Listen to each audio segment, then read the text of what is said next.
ವಿಮೋಚನ ಕಾಂಡ ಅಧ್ಯಾಯ 24. ಯೆಹೋವನು ಮೋಶೆಗೆ, ನೀನು, ಆರೋನ, ನಾದಾಬ್, ಅಬೀಹು ಎಂಬವರು ಇಸ್ರಾಯೇಲ್ಯರ ಹಿರಿಯರಲ್ಲಿ 70 ಮಂದಿಯು ಈ ಬೆಟ್ಟವನ್ನು ಹತ್ತಿ ಯೆಹೋವನ ಬಳಿಗೆ ಬಂದು ದೂರದಲ್ಲಿ ನಿಂತು ಅಡ್ಡ ಬೀಳಬೇಕು. ಮೋಶೆ ಒಬ್ಬನೇ ಯೆಹೋವನ ಸಮೀಪಕ್ಕೆ ಬರಬೇಕೇ ಹೊರತು ಅವನ ಜೊತೆಯವರಲ್ಲಿ ಸಮೀಪಕ್ಕೆ ಯಾರೂ ಬರಬಾರದು. ಮಿಕ್ಕ ಜನರು ಬೆಟ್ಟವನ್ನು ಹತ್ತಬಾರದು ಎಂದು ಹೇಳಿದನು. ಮೋಶೆ ಜನರ ಬಳಿಗೆ ಬಂದು ಯೆಹೋವನ ಎಲ್ಲಾ ಮಾತುಗಳನ್ನು, ನ್ಯಾಯವಿಧಿಗಳನ್ನು ವಿವರಿಸಲು ಜನರೆಲ್ಲರೂ ಯೆಹೋವನ ಮಾತುಗಳನ್ನೆಲ್ಲ ಅನುಸರಿಸಿ ನಡೆಯುವೆವು ಎಂದು ಒಕ್ಕಟ್ಟಾಗಿ ಉತ್ತರ ಕೊಟ್ಟರು. ಮೋಶೆಯು ಯೆಹೋವನ ಆಜ್ಞೆಗಳನ್ನೆಲ್ಲ ಬರೆದು ಬೆಳಗ್ಗೆ ಎದ್ದು ಆ ಬೆಟ್ಟದ ಬುಡದಲ್ಲಿ ಯಜ್ಞವೇದಿಯನ್ನು ಕಟ್ಟಿಸಿ ಇಸ್ರಾಯೇಲ್ಯರ 12 ಕುಲಗಳಿಗೆ 12 ಕಲ್ಲಿನ ಕಂಬಗಳನ್ನು ಸ್ಥಾಪನೆ ಮಾಡಿಸಿ, ಇಸ್ರಾಯೇಲ್ಯರ ಯೌವನಸ್ಥರಿಗೆ, ನೀವು ಯೆಹೋವನಿಗೋಸ್ಕರ ಸರ್ವಾಂಗ ಹೋಮಗಳನ್ನು ಮಾಡಿ ಸಮಾಧಾನ ಯಜ್ಞಕ್ಕಾಗಿ ಹೋರಿಗಳನ್ನು ಸಮರ್ಪಿಸಬೇಕೆಂದು ಅಪ್ಪಣೆ ಕೊಟ್ಟನು. ಆಗ ಮೋಶೆ ಆ ರಕ್ತದಲ್ಲಿ ಅರ್ಧವನ್ನು ತೆಗೆದುಕೊಂಡು ಬಟ್ಟಲುಗಳಲ್ಲಿ ತುಂಬಿ ಅರ್ಧವನ್ನು ಯಜ್ಞವೇದಿಯ ಮೇಲೆ ಪ್ರೋಕ್ಷಿಸಿದನು. ತರುವಾಯ ನಿಬಂಧನ ಗ್ರಂಥವನ್ನು ತೆಗೆದುಕೊಂಡು ಜನರಿಗೆ ಕೇಳಿಸುವಂತೆ ಓದಿದನು. ಅವರು ಕೇಳಿ, ಯೆಹೋವನ ಆಜ್ಞೆಗಳನ್ನೆಲ್ಲ ನಾವು ಅನುಸರಿಸಿ ವಿಧೇಯರಾಗಿರುವೆವು ಅಂದರು. ಆಗ ಮೋಶೆ ಆ ರಕ್ತವನ್ನು ತೆಗೆದುಕೊಂಡು ಜನರ ಮೇಲೆ ಚಿಮುಕಿಸಿ, ಇಗೋ, ಈ ಗ್ರಂಥದಲ್ಲಿ ಹೇಳಿರುವ ಎಲ್ಲ ಆಜ್ಞೆಗಳ ಪ್ರಕಾರ ಯೆಹೋವನು ನಿಮ್ಮ ಸಂಗಡ ಮಾಡಿಕೊಂಡ ಒಡಂಬಡಿಕೆಯನ್ನು ಸ್ಥಿರಪಡಿಸುವ ರಕ್ತವು ಇದೇ ಅಂದರು. ಮೋಶೆ, ಆರೋನ್, ನಾದಾಬ್, ಅಬೀಹು ಎಂಬವರು ಇಸ್ರಾಯೇಲ್ಯರ ಹಿರಿಯರಲ್ಲಿ 70 ಮಂದಿಯು ಬೆಟ್ಟವನ್ನು ಹತ್ತಿದರು. ಅವರಿಗೆ ಇಸ್ರಾಯೇಲ್ಯರ ದೇವರ ದರ್ಶನವಾಯಿತು. ಆಕಾಶ ಮಂಡಲದಂತೆ ಅತಿ ನಿರ್ಮಲವಾದ ಇಂದ್ರನೀಲಮಣಿಯ ನೆಲಗಟ್ಟು ಆತನ ಪಾದಪೀಠವಾಗಿತ್ತು. ಆತನು ಇಸ್ರಾಯೇಲರ ಆ ಮುಖಂಡರಿಗೆ ಯಾವ ಕೇಡು ಮಾಡಲಿಲ್ಲ. ಅವರು ದೇವರ ದರ್ಶನ ಮಾಡಿ ಅನ್ನಪಾನಗಳನ್ನು ತೆಗೆದುಕೊಂಡರು. ಯೆಹೋವನು ಮೋಶೆಗೆ, ನೀನು ಬೆಟ್ಟವನ್ನು ಹತ್ತಿ ಬಂದು ನನ್ನ ಹತ್ತಿರದಲ್ಲೇ ಇರು. ನೀನು ಆ ಧರ್ಮಶಾಸ್ತ್ರವನ್ನು, ಆಜ್ಞೆಗಳನ್ನು ಜನರಿಗೆ ಬೋಧಿಸುವಂತೆ ನಾನು ಅವುಗಳನ್ನು ಬರೆದಿರುವ ಶಿಲಾಶಾಸನಗಳನ್ನು ನಿನಗೆ ಕೊಡುತ್ತೇನೆ ಎಂದು ಹೇಳಲಾಗಿ, ಮೋಶೆ ತನ್ನ ಶಿಷ್ಯನಾದ ಯೆಹೋಶುವನ ಸಮೇತ ಎದ್ದು ದೇವರ ಬೆಟ್ಟದ ಮೇಲಕ್ಕೆ ಹೋದನು. ಮೊದಲು ಅವನು ಹಿರಿಯರಿಗೆ, ನಾವು ತಿರುಗಿ ನಿಮ್ಮ ಬಳಿಗೆ ಬರುವ ತನಕ ನೀವು ಇಲ್ಲೇ ಕಾದುಕೊಂಡಿರ್ರಿ. ಆರೋನನೂ ಹೂರನೂ ನಿಮ್ಮ ಬಳಿಯಲ್ಲಿದ್ದಾರಷ್ಟೇ. ಯಾವನಿಗಾದರೂ ವ್ಯಾಜ್ಯವಿದ್ದ ಪಕ್ಷಕ್ಕೆ ಅವರ ಹತ್ತಿರಕ್ಕೆ ಹೋಗಲಿ ಎಂದು ಹೇಳಿದನು. ಮೋಶೆ ಬೆಟ್ಟವನ್ನು ಹತ್ತಿದಾಗ ಮೇಘವು ಅದನ್ನು ಮುಚ್ಚಿಕೊಂಡಿತು. ಯೆಹೋವನ ತೇಜಸ್ಸು ಸೀನಾಯಿ ಬೆಟ್ಟದ ಮೇಲೆ ನಿಂತಿತು ಮತ್ತು ಆ ಮೇಘವು 6 ದಿನಗಳವರೆಗೂ ಬೆಟ್ಟವನ್ನು ಮುಚ್ಚಿಕೊಂಡಿತ್ತು. 7ನೇ ದಿನದಲ್ಲಿ ಯೆಹೋವನು ಮೇಘದೊಳಗಿಂದ ಕೂಗಿ ಮೋಶೆಯನ್ನು ಕರೆದನು. ಯೆಹೋವನ ತೇಜಸ್ಸು ಬೆಟ್ಟದ ಶಿಖರದ ಮೇಲೆ ಪ್ರಜ್ವಲಿಸುವ ಬೆಂಕಿಯೋಪಾದಿಯಲ್ಲಿ ಇಸ್ರಾಯೇಲರಿಗೆ ಕಾಣಿಸಿತು. ಮೋಶೆ ಆ ಮೇಘದೊಳಗೆ ಪ್ರವೇಶಿಸಿ ಬೆಟ್ಟವನ್ನೇರಿದನು. ಅವನು ಆ ಬೆಟ್ಟದಲ್ಲಿ ಹಗಲಿರುಳು 40 ದಿವಸ ಇದ್ದನು. ದೇವರು ಪ್ರೀತಿಸುವ ಪ್ರೀತಿಯ ಬಿಗ್ ಜೆ ಟಿವಿ ವೀಕ್ಷಕರಿಗೆ ನಮ್ಮ ಕರ್ತನಾದ ಯೇಸು ಕ್ರಿಸ್ತನ ಹೆಸರಿನಲ್ಲಿ ನಿಮಗೆ ಸ್ವಾಗತ ಬಯಸ್ತೇವೆ. ಇಂದಿನ ನಮ್ಮ ಅಧ್ಯಯನ ವಿಮೋಚನ ಕಾಂಡ 24ನೇ ಅಧ್ಯಾಯ. The book of Exodus chapter 24. 23ನೇ ಅಧ್ಯಾಯದಲ್ಲಿ ದೇವರು ಕೆಲವು ನಿಯಮಗಳನ್ನು ತನ್ನ ಜನರಿಗೆ ಕೊಟ್ಟು 21, 22, 23 ಅಧ್ಯಾಯಗಳಲ್ಲಿ ದಶಾಜ್ಞೆಯನ್ನು 20ನೇ ಅಧ್ಯಾಯದಲ್ಲಿ ಕೊಟ್ಟ ಮೇಲೆ ಇನ್ನು ಕೆಲವು ಸಣ್ಣ ಸಣ್ಣ ಆಜ್ಞೆಗಳನ್ನು, ಪ್ರಾಯೋಗಿಕವಾದಂಥ ಆಜ್ಞೆಗಳನ್ನು, ದಶಾಜ್ಞೆಯ ಒಂದು ವಿವರಣೆಯನ್ನು ಈ ಮುಂದಿನ ಅಧ್ಯಾಯಗಳಲ್ಲಿ ದೇವರು ಕೊಡುವಂಥದ್ದನ್ನು ನಾವು ನೋಡ್ತೇವೆ. 23ನೇ ಅಧ್ಯಾಯದಲ್ಲಿ ದೇವರು ಹೇಳುವಂಥ ಒಂದು ಮಾತು ಏನೆಂದರೆ, ಆತನನ್ನೇ ಆರಾಧಿಸಿ, ಬೇರೆ ಯಾರನ್ನು, ಅನ್ಯ ದೇವತೆಗಳನ್ನು ಆರಾಧಿಸದ ಯೆಹೋವ ದೇವರಾದ ಆತನೊಬ್ಬನನ್ನೇ ಆರಾಧಿಸುವುದಾದರೆ ದೇವರು ಹೇಳುವಂಥ ಮಾತು, ಆಗ ಆತನು ನಿಮ್ಮ ಅನ್ನಪಾನಗಳನ್ನು ಆಶೀರ್ವದಿಸುವನು. ವಾವ್, ಆಶ್ಚರ್ಯ. ವಿಮೋಚನಕಾಂಡ 23-25 ಅನ್ನಪಾನಗಳನ್ನು ಆಶೀರ್ವದಿಸುವನು. ನಿಮ್ಮೊಳಗೆ ಯಾವ ವ್ಯಾಧಿಯೂ ಉಂಟಾಗದಂತೆ ಮಾಡುವೆನು. ಈ ಒಂದು ವಾಕ್ಯವನ್ನು ಹಕ್ಕು ಸ್ವೀಕರಿಸಬೇಕು. ನಾವುಗಳು ದೇವರು ಒಬ್ಬನನ್ನೇ ಆರಾಧಿಸುವಲ್ಲಿ, ಸತ್ಯ ದೇವರು ನಿತ್ಯ ಜೀವವಾಗಿರುವ ಆತನನ್ನಷ್ಟೇ ಆರಾಧಿಸುವಾಗ ದೇವರು ಅನ್ನ ಪಾನಗಳನ್ನು ಆಶೀರ್ವದಿಸುವನು. ಅಷ್ಟೇ ಅಲ್ಲದೆ, ನೀವು ಹೋಗ್ತಾ ಇದ್ದಾಗ ನಿಮ್ಮ ನೋಡಿ ಇತರರು ಒಂದು ಭಯಭಕ್ತಿ, ಗಂಭೀರತ್ವ, ಒಂದು ರೆಸ್ಪೆಕ್ಟು, ಒಂದು ಹೆದರಿಕೆ ನಿಮ್ಮ ವಿಷಯದಲ್ಲಿ ಇರುವಂತೆ ಮಾಡುವೆನೆಂಬುದಾಗಿ ದೇವರು ಹೇಳುವಾತನಾಗಿದ್ದಾನೆ. ಅಷ್ಟೇ ಅಲ್ಲದೆ ಇನ್ನೊಂದು ಮಾತು ಹೇಳ್ತಾನೆ. ಇದು ವಿಚಿತ್ರವಾದಂಥ ಒಂದು ಮಾತು. ಇಸ್ರಾಯೇಲರಿಗೆ ಹೇಳಿದ್ದು, ನೀವು ಆ ಕಾನಾನ್ ದೇಶದಲ್ಲಿ ಹೋದಾಗ ಕೆಲವು ಅನ್ಯರು, ವಿರೋಧಿಗಳು ಇರ್ತಾರೆ. ಅವರನ್ನು ಒಂದೇ ವರ್ಷದಲ್ಲಿ 23ನೇ ಅಧ್ಯಾಯ ಮತ್ತು 29ನೇ ವಚನ ವಿಮೋಚನಕಾಂಡ, ಒಂದೇ ವರ್ಷದೊಳಗೆ ಅವರೆಲ್ಲರೂ ಅಲ್ಲಿಂದ ಹೊರಡಿಸುವುದಿಲ್ಲ. ಹಾಗಾದರೆ ದೇವರು ಅದನ್ನು ಮಾಡಲಿಕ್ಕೆ ಶಕ್ತನ? ಒಂದೇ ವರ್ಷದಲ್ಲಿ ಯಾಕೆ? ಒಂದೇ ತಿಂಗಳಲ್ಲಿ ಯಾಕೆ? ಒಂದೇ ದಿನದಲ್ಲಿ ಯಾಕೆ? ಒಂದೇ ನಿಮಿಷದಲ್ಲಿ, ಒಂದೇ ತಾಸು, ಒಂದೇ ನಿಮಿಷದಲ್ಲಿ ವೈರಿಗಳನ್ನೆಲ್ಲ ದೇವರು ಹೊರಡಿಸಲಿಕ್ಕೆ ಶಕ್ತನು. ಒಂದೇ ಗಳಿಗೆಯಲ್ಲಿ, ಒಂದೇ ದಿನದಲ್ಲಿ, ಒಂದೇ ರಾತ್ರಿಯಲ್ಲಿ ದೇವರು 600 ಫರೋಹನ ವಿಶೇಷ ರಥದಲ್ಲಿ ಬಂದಂಥವರು, 100 ಸಾಮಾನ್ಯ ರಥಗಳಲ್ಲಿ ಬಂದಂಥವರು, ಭಟರು, ಸೈನಿಕರು, ಇವರೆಲ್ಲರನ್ನು ಆತನು ಕೆಲವೇ ನಿಮಿಷಗಳಲ್ಲಿ ಇಲ್ಲದಂತೆ ಮಾಡಿದನು. ಹಾಗಿರುವಾಗ ಇಲ್ಲಿ ಆತನು ಹೇಳುವಂಥ ಒಂದು ಮಾತು, ಒಂದೇ ವರ್ಷದೊಳಗೆ ಅವರೆಲ್ಲರನ್ನು ಅಲ್ಲಿಂದ ನಾನು ಹೊರಡಿಸುವುದಿಲ್ಲ, ಆದರೆ ಏನು ಮಾಡ್ತೀನಿ, ಸ್ವಲ್ಪ ಸ್ವಲ್ಪವಾಗಿ ಹೊರಡಿಸುತ್ತಿರುವೆನು. ವಿಮೋಚನಕಾಂಡ 23-30ನೇ ವಚನದಲ್ಲಿ ಆ ಒಂದು ಮಾತನ್ನು ಕರ್ತನು ಹೇಳ್ತಾನೆ. ವಿಚಿತ್ರವಾದಂಥ ಮಾತು. ಬಹುಶಃ ಕೆಲವರಿಗೆ, ನನಗೂ ಇತ್ತು ಇಂಥ ಒಂದು ಪ್ರಶ್ನೆ. ಅದೇನೆಂದರೆ, ನಮ್ಮ ಒಳಗೆ ಅನೇಕ ಆಶಾಪಾಶಗಳಿದೆ. ಕೋಪ, ದ್ವೇಷ, ಹೊಟ್ಟೆ ಕಿಚ್ಚು, ಕಾಮ, ಕ್ರೋಧ, ಹಣದಾಶೆ, ಗರ್ವ, ಚಿಂತೆ, ಹೀನೈಸೋದು, ತೀರ್ಪು ಮಾಡೋದು, ಈ ರೀತಿಯಾಗಿ ನಾನಾ ರೀತಿಯ ವೈರಿಗಳು ನಮ್ಮ ಒಳಗೇನೇ ಇದ್ದಾರೆ. ಅವುಗಳನ್ನು ದೇವರು ಒಂದೇ ವರ್ಷದಲ್ಲಿ, ಒಂದೇ ತಿಂಗಳಲ್ಲಿ, ಒಂದೇ ಸ್ಪರ್ಶದಲ್ಲಿ, ಒಂದೇ ದಿನದಲ್ಲಿ, ಒಂದೇ ಸೆಕೆಂಡ್ ಅಥವಾ ನಿಮಿಷದಲ್ಲಿ ಆತನು ಹೊರಡಿಸ್ಬೋದಲ್ಲ, ಎಲ್ಲ ತೆಗೆದು ಹಾಕ್ಬೋದು. ಇಲ್ಲ, ದೇವರು ಹೇಳ್ತಾನೆ ವಿಮೋಚನಕಾಂಡ 23-30 ಸ್ವಲ್ಪ ಸ್ವಲ್ಪವಾಗಿ ಹೊರಡಿಸುತ್ತಿರುವೇನು ಅಂತ ಹೇಳ್ಬಿಟ್ಟು.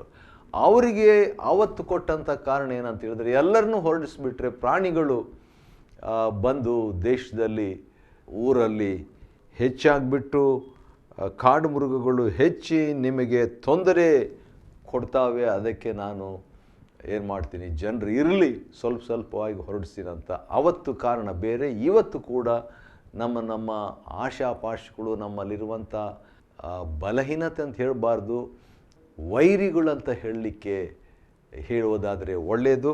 ಅವುಗಳನ್ನೆಲ್ಲ ಹೊರಡಿಸ್ತೀನಿ ಎಂಬುದಾಗಿ ದೇವರು ಹೇಳ್ತಾನೆ. ಆದರೆ ಕ್ರಮೇಣವಾಗಿ, ಗ್ರ್ಯಾಜುವಲ್ ಆಗಿ ಆತನು ಹೊರಡಿಸ್ತಾನೆ. ಒಂದೇ ನಿಮಿಷದಲ್ಲಿ ನಮ್ಮನ್ನು ಪವಿತ್ರರನ್ನಾಗಿ ಮಾಡಿ ಏನು ಜಯಶಾಲಿಗಳನ್ನಾಗಿ ಮಾಡ್ಬೋದಾದರೆ, ದೇವರು ನಮಗೆ ಟ್ರೈನಿಂಗ್ ಕೊಡ್ತಾ ಇದ್ದಾನೆ.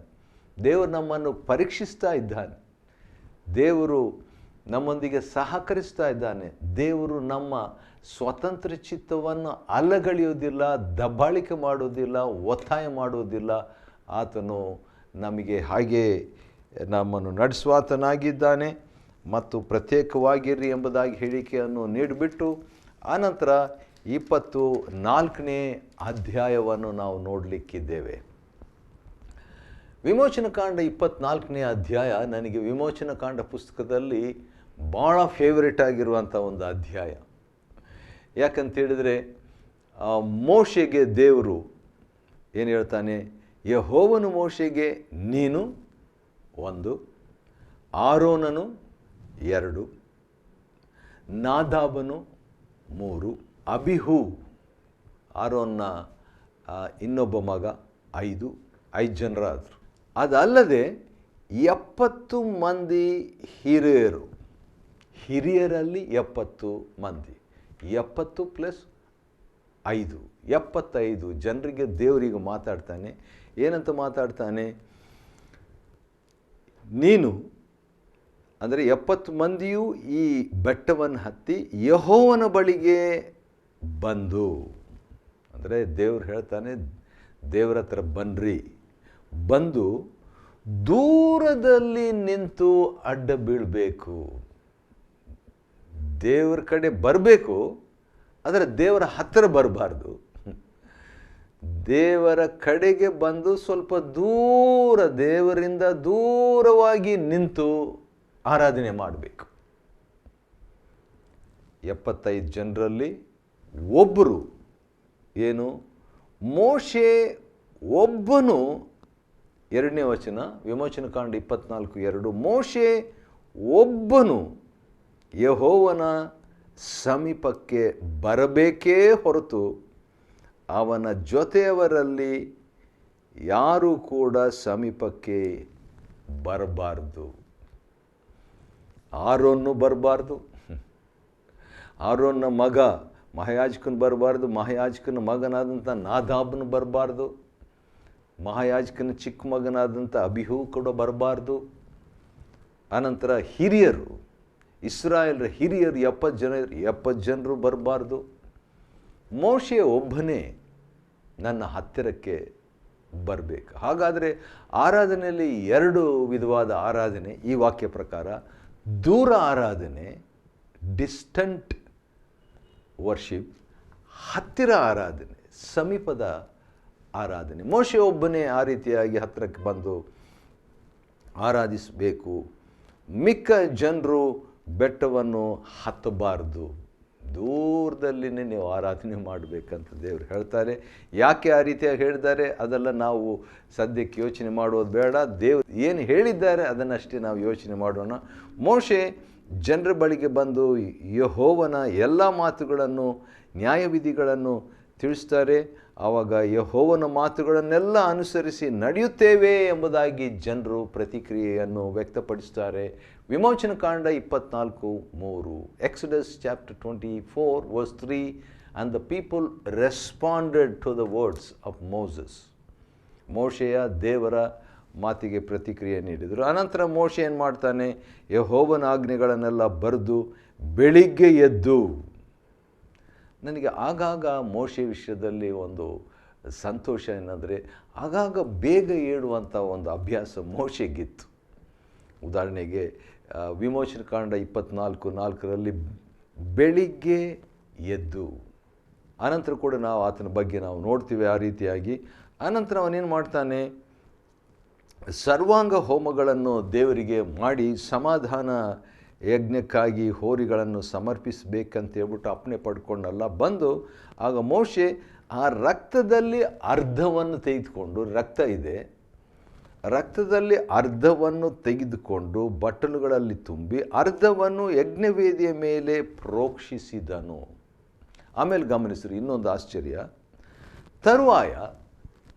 ತರುವಾಯ ವಿಮೋಚನಕಾಂಡ 24:7ನೇ ವಚನ. ತರುವಾಯ ನಿಬಂಧನ ಗ್ರಂಥವನ್ನು ತೆಗೆದುಕೊಂಡು, ಅಂದರೆ ಬೈಬಲ್ ತೆಗೆದುಕೊಂಡು, ಆಗಿನ ಕಾಲದ ಬೈಬಲ್, ಯಾಕಂದರೆ ಪೂರ್ಣ ಬೈಬಲ್ ಅಲ್ಲ ಅದು, ಇದ್ದಷ್ಟು ಅದು ಬೈಬಲೇ, ದೇವರ ವಾಕ್ಯವೇ. ಬೈಬಲನ್ನು ತೆಗೆದುಕೊಂಡು ಅಥವಾ ಗ್ರಂಥವನ್ನು, ನಿಬಂಧನ ಗ್ರಂಥವನ್ನು ತೆಗೆದುಕೊಂಡು ಜನರಿಗೆ ಕೇಳಿಸುವಂತೆ ಓದಿಸಿಬಿಟ್ಟು ಅವರು ಕೇಳಿ ಯೆಹೋವನ ಆಜ್ಞೆಗಳೆಲ್ಲ ನಾವು ಅನುಸರಿಸಿ ವಿಧೇಯರಾಗಿರುವೆ ಅಂದರು. ಮತ್ತೆ ಪ್ರತಿಕ್ರಿಯೆ ಅವರು ನೀಡ್ತಾರೆ. 3ನೇ ವಚನದಲ್ಲಿ ನಾವು ನಡೀತೀವಿ ದೇವ್ರ ವಾಕ್ಯ ಪ್ರಕಾರ ಅಂತ ಹೇಳ್ತಾರೆ. ಅದೇ ರೀತಿಯಾಗಿ ಅವರಾಗಿ 7ನೇ ವಚನದಲ್ಲಿ ಯೆಹೋವನ ಆಜ್ಞೆಗಳನ್ನು ನಾವು ಅನುಸರಿಸಿ ವಿಧೇಯರಾಗ್ತೇವೆ ಅಂತ ಹೇಳ್ಬಿಟ್ಟು ಅವರದೇ ಆದ ರೀತಿಯಲ್ಲಿ ಅವರ ಪ್ರತಿಕ್ರಿಯೆ, ಅವರ ಆಶೆ, ಆ ಒಂದು ಶಕ್ತಿ ಅವರಿಗಿಲ್ಲದಿದ್ದರೂ ಕೂಡ ಆ ಒಂದು ಮನಸ್ಸು ಅವರಿಗಿತ್ತು. ಆ ರೀತಿಯಾಗಿ ಹೇಳಿದರೆ, ಆಗ ಮೋಶೆ ಆ ರಕ್ತವನ್ನು ತೆಗೆದುಕೊಂಡು, ಈಗ ಗಮನಿಸ್ರಿ ಏನು ಮಾಡಿದನು ಮೋಶೆ ಅಂತ ಹೇಳ್ಬಿಟ್ಟು, ಮೋಶೆ ಆ ರಕ್ತವನ್ನು ತೆಗೆದುಕೊಂಡು 8ನೇ ವಚನ ವಿಮೋಚನ ಕಾಂಡ 24:8, ಎಕ್ಸೋಡಸ್ ಚಾಪ್ಟರ್ 24 and verse 8, ರಕ್ತವನ್ನು ತೆಗೆದುಕೊಂಡು ಜನರ ಮೇಲೆ ಚಿಮಿಕಿಸಿ. ಆ ದಿನ ಭಾಳ ಸ್ಪೆಷಲ್ ಡ್ರೆಸ್ ಹಾಕ್ಕೊಂಡು ಬಂದಿದ್ರೋ ಏನೋ. ಸಾಮಾನ್ಯವಾಗಿ ನಾವು ಮೀಟಿಂಗ್ ಹೋದಾಗ, ಕೂಟಕ್ಕೆ ಹೋದಾಗ ಏನು ಮಾಡ್ತೇವೆ, ಒಂದು ಒಳ್ಳೆ ಡ್ರೆಸ್ ಹಾಕ್ಕೊಂಡು, ಒಳ್ಳೆ ವಸ್ತ್ರ ಹಾಕ್ಕೊಂಡು ಹೋಗ್ತೀವಲ್ಲ. ಆವತ್ತಿನ ದಿವಸ ಅವರೆಲ್ಲರೂ ದೇವರ ಸನ್ನಿಧಾನಕ್ಕೆ ಬಂದಿದ್ದಾಗ ಜನರು ಒಳ್ಳೆ ಡ್ರೆಸ್ ಹಾಕ್ಕೊಂಡು ಬಂದಿರಬೇಕು ಅಲ್ವಾ. ಜನರ ಮೇಲೆ ಚಿಮಿಕಿಸಿ ಅಂದರೆ ರಕ್ತವನ್ನೇ ಚಿಮಿಕಿಸಿ, ಈಗೋ ಈ ಗ್ರಂಥದಲ್ಲಿ ಹೇಳಿರುವ ಎಲ್ಲ ಆಜ್ಞೆಗಳ ಪ್ರಕಾರ ಯೆಹೋವನು ನಿಮ್ಮ ಸಂಗಡ ಮಾಡಿಕೊಂಡ ಒಡಂಬಡಿಕೆಯನ್ನು ಸ್ಥಿರಪಡಿಸುವ ರಕ್ತವು ಇದೆ ಎಂಬುದಾಗಿ ರಕ್ತ ಚಿಮಿಕಿಸಿ ಮಾತಾಡ್ತಾನೆ. ರಕ್ತ ಮನುಷ್ಯರ ಮೇಲೆ ಚಿಮಿಕಿಸಲಾಗಿದೆ, ಒಳ್ಳೆಯದು. ಆದರೆ ಬೈಬಲ್ ಚೆನ್ನಾಗಿ ಅರ್ಥ ಮಾಡ್ಕೋಬೇಕಾದ್ರೆ ನಾನು ಸಾಮಾನ್ಯವಾಗಿ ಹೇಳುವಂಥ ಒಂದು ಮಾತು, ಅದು ಇಬ್ರಿಯರಿಗೆ ಬರೆದ ಪತ್ರಿಕೆ 9ನೇ ಅಧ್ಯಾಯದ 20ನೇ ವಚನದಲ್ಲಿರುವಂಥ ಒಂದು ಮಾತು. ಅದೇನಂತ ಹೇಳಿದರೆ, ಮೋಶೆ ಇಲ್ಲಿ ಜನರ ಮೇಲೆ ರಕ್ತವನ್ನು ಚಿಮಿಕಿಸಿದನು ಅಂತಿದೆ, ಆದರೆ ಇಬ್ರಿಯ 9:20ರಲ್ಲಿ ರಕ್ತವನ್ನು ಗ್ರಂಥದ ಮೇಲೆ ಚಿಮಿಕಿಸಿದನು ಮೋಶೆ ಎಂಬುದಾಗಿ ಕೂಡ ಇದೆ. ಹಾಗಾದರೆ ಬೈಬಲ್ ಓದುವಾಗ ಯೇಸು ಕ್ರಿಸ್ತನ ರಕ್ತ ನನಗೆ ಚಿಮಿಕಿಸಲ್ಪಟ್ಟು ಪವಿತ್ರ ಗ್ರಂಥದ ಮೇಲೆ ನಿನ್ನ ರಕ್ತವು ಚಿಮಿಕಿಸಲ್ಪಟ್ಟು ನನಗೆ ವಾಕ್ಯ ಪ್ರಕಟಣೆಯನ್ನು, ನನ್ನ ಜೀವನದಲ್ಲಿ ರೂಪಾಂತರವನ್ನು, ಪವಿತ್ರಾತ್ಮ ಅಭಿಷೇಕವನ್ನು, ನೀನು ನನ್ನ ಜೊತೆಯಲ್ಲಿ ಮಾತನಾಡುವಂಥದ್ದನ್ನು ತಿಳಿಯಪಡಿಸು, ನಿನ್ನ ಸ್ವರವನ್ನು ಕೇಳಿಸಿಕೊಳ್ಳುವಂತೆ ಮಾಡೆಂಬುದಾಗಿ ನಾವು ಪ್ರತಿದಿನವೂ ಆ ರೀತಿಯಾಗಿ, ಅಥವಾ ದೇವರು ನಮಗೆ ನಡೆಸುವಾಗಲ್ಲ ಆ ರೀತಿಯಾಗಿ ಮಾಡುವಂಥದ್ದು ಬಹಳ ಬಹಳ ಒಳ್ಳೆಯದು. ಪೇತ್ರನು ಕೂಡ ಯೇಸು ಕ್ರಿಸ್ತನ ಚಿಮಿಕಿಸುವ ರಕ್ತದ ಬಗ್ಗೆ ಮಾತಾಡ್ತಾನೆ. The sprinkling blood of the lord Jesus Christ is spoken by apostle Peter. ಸರಿ, ಆನಂತರ ಏನಾಯಿತು, ಮೋಶೆ, ಆರೋನ್, ನಾದಾಬ್, ಅಬಿಹು ಎಂಬವರು ಇಸ್ರಾಯೇಲ್ ಹಿರಿಯರಲ್ಲಿ 70 ಮಂದಿಯು ಬೆಟ್ಟವನ್ನು ಹತ್ತಿದರು. ಮತ್ತೆ ದೇವರು ಇನ್ನೊಂದು ಸಾರಿ 12ನೇ ವಚನದಲ್ಲಿ, ವಿಮೋಚನ ಕಾಂಡ 24:12ನೇ ವಚನದಲ್ಲಿ, ಯೆಹೋವನು ಮೋಶೆಗೆ, ನೀನು ಬೆಟ್ಟವನ್ನು ಹತ್ತಿ ಬಂದು ನನ್ನ ಹತ್ತಿರದಲ್ಲೇ ಇರು. ದೇವರಿಗೆ ಒಂದು ಆಶೆ. ಮೋಶೆಯ ವಿಷಯವಾಗಿ ದೇವರ ಆಶೆ ಏನಾಗಿತ್ತಂತ ಹೇಳಿದ್ರೆ, ನನಗೆ ಹತ್ತಿರವಾಗಿರಬೇಕು. ಮೋಶೆಗೂ ಅದೇ ಆಶೆ ಇತ್ತು, ದೇವರಿಗೆ ಹತ್ತಿರವಾಗಿರಬೇಕು. ಆದರೆ ಮೋಶೆಯ ಆಶೆಗಿಂತಲೂ ದೇವರ ಆಶೆ ಏನಾಗಿತ್ತು, ಮೋಶೆ ನೀನು ಬೆಟ್ಟವನ್ನು ಹತ್ತಿ ಬಂದು ನನ್ನ ಹತ್ತಿರದಲ್ಲೇ ಇರು. ವಿಮೋಚನ ಕಾಂಡ 24:12, ಎಕ್ಸೋಡಸ್ 24:12.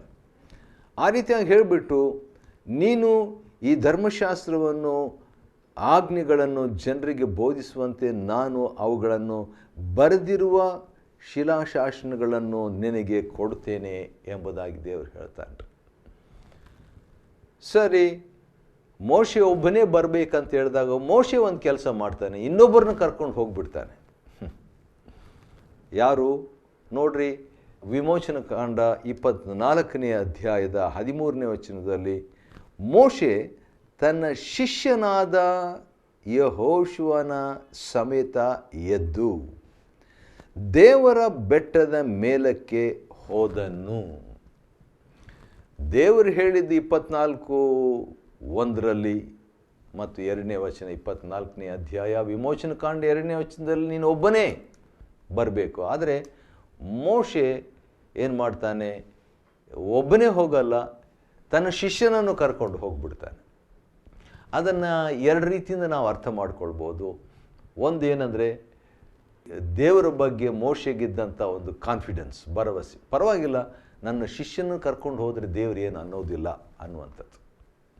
ಅಥವಾ ಇನ್ನೊಂದು ರೀತಿಯಿಂದ ಅರ್ಥ ಮಾಡ್ಕೊಳ್ಬೋದು, ನಾನು ನನ್ನ ಶಿಷ್ಯನು ಒಂದೇ, ಯೆಹೋಶುವನು ನಾನು ಒಂದೇ, ಆದ ಕಾರಣ ನಾವು ಇಬ್ಬರಾಗಲ್ಲ ಒಬ್ಬರಾಗಿ ನಾವು ಕರ್ತನನ್ನು ಸಂಧಿಸ್ಲಿಕ್ಕೆ ಹೋಗ್ತೇವೆ ಎಂಬುದಾಗಿ.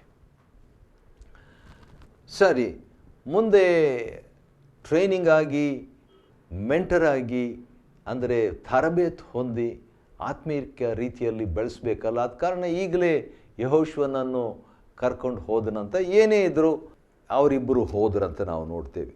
ಹೋಗಿದ್ದಷ್ಟೇ ಅಲ್ಲ, ಮೋಶೆ ಹಿರಿಯರಿಗೆ ಹೇಳಿದಂಥ ಮಾತನ್ನು ಗಮನಿಸ್ರಿ. 24:14, ನಾವು ತಿರುಗಿ ನಿಮ್ಮ ಬಳಿಗೆ ಬರುವ ತನಕ ನೀವು ಇಲ್ಲೇ ಕಾದುಕೊಂಡಿರಿ. ನಾವು ಯಾವ ರೀತಿಯಾಗಿ ಆದಿಕಾಂಡ ಪುಸ್ತಕ 22ನೇ ಅಧ್ಯಾಯದಲ್ಲಿ ಅಬ್ರಹಾಮನ್ನು ನಾವು, ಇಸಾಕನವನು ನಾವು ಹೋಗಿ ಬರ್ತೇವೆ ಅಂತ ಹೇಳಿದ್ರಲ್ಲ, ಅದೇ ರೀತಿಯಾಗಿ ಇಲ್ಲಿ ಕೂಡ ಬೆಟ್ಟಕ್ಕೆ ನಾವು ಅಂದರೆ ನಾನು ಯೆಹೋಶುವನು ಹೋಗಿ ತಿರುಗಿ ನಿಮ್ಮ ಬಳಿಗೆ ಬರುವ ತನಕ ನೀವು ಇಲ್ಲೇ ಕಾದುಕೊಂಡಿರಿ ಅಂತ ಹೇಳಿದಾಗ, ಆರೋನನು ಹೂರನು ನಿಮ್ಮ ಬಳಿಯಲ್ಲಿದ್ದಾರೆ ಅಷ್ಟೇ. ಯಾವನಿಗಾದರೂ ಏನಾದರೂ ಪ್ರಾಬ್ಲಮ್ ಆಗೋಯ್ತು, ಏನೋ ಸಮಸ್ಯೆ ಬಂತು, ಏನೋ ಜಗಳ ಬಂತು, ವ್ಯಾಜ್ಯ ಬಂತು, ಏನಾಗ್ತದೆ? ಹಾಗೂ ಆರೋನನು ಹೂರನು ಇದ್ದಾರೆ, ಅವರು ನಿಮ್ಮನ್ನು ನೋಡ್ಕೊಳ್ತಾರೆ. ನಾವು ಬರಲಿಕ್ಕೆ ಲೇಟ್ ಆದರೂ ಪರವಾಗಿಲ್ಲ ಅನ್ನುವಂಥ ಮಾತನ್ನು ಮೋಶೆ ಹೇಳ್ತಾನೆ. ಸರಿ, ಈಗ ಕ್ಲೈಮ್ಯಾಕ್ಸ್ ಅಂತ ಹೇಳಿದ್ರೆ ಪರ್ವತವನ್ನು ಹತ್ತುತ್ತಾ ಇದ್ದಾರೆ. ಯಾರು ಬರಕೂಡುದು ಅನ್ನುವಂಥ ಸ್ಥಳಕ್ಕೆ ದೇವರನ್ನು ಸಂಧಿಸಲಿಕ್ಕೆ ಹೋಗ್ತಾ ಇದ್ದಾರೆ. ಜನರು ಬೆಟ್ಟದ ಕೆಳಗಿದ್ದಾರೆ. ಅದಕ್ಕಿಂತ ಸ್ವಲ್ಪ ಮುಂದೆ ಬಂದು 70 ಮಂದಿ ಹಿರಿಯರಿದ್ದಾರೆ. ಅವರ ಜೊತೆಯಲ್ಲಿ ಮಹಾಯಾಜಕನ ಆರೋನನು, ಅವನ 2 ಪುತ್ರರು ನಾದಾಬ್ ಅಬಿಹು ಇಬ್ಬರು ಇದ್ದಾರೆ. ಸ್ವಲ್ಪ ದೂರದಲ್ಲಿ ಬೆಟ್ಟವನ್ನು ಹತ್ತಿ ನಿಧಾನಕ್ಕೆ ಹೋಗ್ತಾ ಇರುವಂಥವರು ಯೆಹೋಶುವನು, ಮೋಶೆ. ಭೂಮಿಯಲ್ಲಿ ಅತ್ಯಂತ ಭಕ್ತಿವಂತರಾದ ವ್ಯಕ್ತಿಗಳು ಮೋಶೆ, ಆರೋನ್, ಯೆಹೋಶುವನು. ಈಗ ಒಬ್ಬ ವ್ಯಕ್ತಿ ಕೆಳಗಿದ್ದಾನೆ. ಈಗ ಭೂಮಿಯಲ್ಲಿ ಅತ್ಯಂತ ಭಕ್ತಿವಂತನಾದ ವ್ಯಕ್ತಿ ಈಗ ಮೇಲಕ್ಕೆ ಹೋಗ್ತಿದ್ದಾನೆ. ಅಲ್ಲಿ ಹೋದಾಗ ಏನಾಯಿತು ಎಂಬುದನ್ನು ನಾವು ಮುಂದೆ ನೋಡಿಕೊಳ್ಳೋಣ. ಭಾಳ ಇಂಟ್ರೆಸ್ಟಿಂಗ್ ಆಗಿರುವಂಥ ಒಂದು ಘಟನೆ. 24ನೇ ಅಧ್ಯಾಯವನ್ನು ದೇವರು ನಾವು ಅಧ್ಯಯನ ಮಾಡುವಂತೆ ನಮಗೆ ಕೊಟ್ಟ ಆತನ ಕೃಪೆಗಾಗಿ ದೇವರು ನಮಗೆ ಸ್ತೋತ್ರವಾಗಲಿ. ದೇವರು ನಿಮ್ಮನ್ನು ಆಶೀರ್ವದಿಸಲಿ.